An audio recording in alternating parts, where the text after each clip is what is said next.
За хүү тургуулийн орлогын бүрдүүлэлт тэр тодорхой аудит хийгээд тайлан дүгнэлт орж ирж байгаа маа. Тэгэхээр бид бас энэ авч хэрэгжүүлж байгаа арга хэмжээнүүдийн уялдааг гэдэг юм уу гүйцэтгэлийн үр дүнг нь бүрэн хангаагүй зохицуултууд хийгээд байгаа нь ажлын үр дүнд муугар нөлөөлөд байгаа юм. Хүү тургуулийн орлогыг машинд уншуулж чад тэгээд тэр нь шууд тухайн тавигдж байгаа хүний данснаас хасагдаад төсвийнхэн данс руу ордог энэ үйл явц нь байхгүй. Одоо эн чинь бол яг нарийнда энэ тээврийн хэрэгслийн торгуулч гэдэг юм уу энэ юмнууд чинь бол үндсэндээ бүгд одоо замын хураамж нэвтрүүлэгч чинь бол тэр шалган нэвтрүүлэгтэрийн уг тээврийн хэрэгслийг дахиад өөрийнх нь одоо данстай холболт өгчихсөн тэндээсээ хураамж тэр торгуул моргуул бүх юм нь орох ёстой газрууд руугаа гүгээд ордог энэ систем юмнуудыг бид бүрэн нэвтрүүлэхгүйгээр энэний үлдэгдлийн тухай асуудал ярих боломжгүй. Тийм учраас энэ хуримтлагдсан үлдэгдлүүдийн асуудал гараад байгаа маа.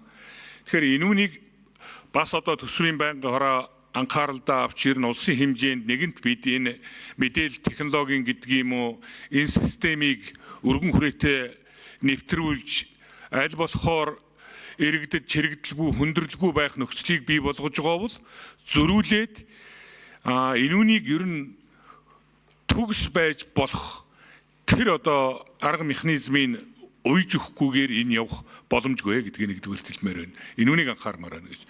Хоёрдугаарт энэ хүү тургуулийн орлогоос тэр гэмтрэгээс урьдчилан сэргийлэх тухай хуулийн 19-ийн 2-оор урьдчилан сэргийлэх арга хэмжээр зарцуулдаг хөрөнгүүд байгаад байгаа маа. Энүүнийг ер нь тэр хуулийнхан заасан хэмжээнд гаргаж өгөхгүй байгаад байгаа маа.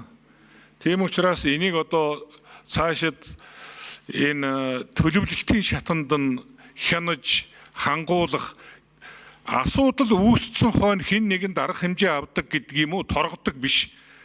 Тэрнээс иргэдийн урьдчилан сэргийлэх, мэдлэгжүүлэх, мэдээлжүүлэх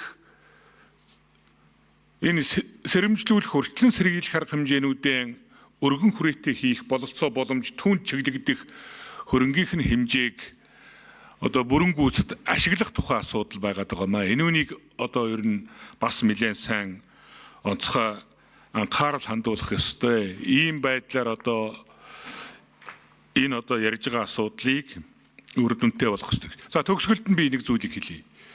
Энэ улсын их хурл гэдэг бол асуудлаа олон талаасаа ярилцаад олонхийнхоо одоо шийдвэр дээр тулгуурлаж шийдвэр нь гарч байдаг түүнийг дагдаг ийм л үйл явц шүү дээ. Энэ ажлын хэсэг байгуулах асуудлыг улсын их хурл дахь Монгол Ардын намын бүлэг дээр огт яригдаагүй. Энд ямарваа нэгэн бодлогын гэдэг юм уу янз бүрийн юм хайрцаглагдаагүй. Ажлын хэсэг байгуулъя гэж санаачлаг гаргасан гишүүн нь өөрөө ажлын хэсэгт ийм гишүүд байх юм байна гэдэг юман мэрэгжлийн байнгын хороотойгоо яриад оруулж ирсэн зүйл юм билээ шүү дээ. Тийм учраас одоо энэ дээр хэн нэгнийг буруутгаад байх боломжгүй. Тэр тусмаа нэг нам руу энийг наах гэж оролдоод хэрэггүй. Бүгдээрээ өөдөөсөө хараад суугаад өөрсдийнхөө байр суурь үзэл бодол дээр тулгуурлаад саналаа өгж байгаа. Тэр нь олон цөөнхөр асуудал нь ялгараад гарч байгаа. Тийм учраас энэ дээр одоо ийм байдлаар хандмааргүй байна. Асуудлаа ярьж байгаа.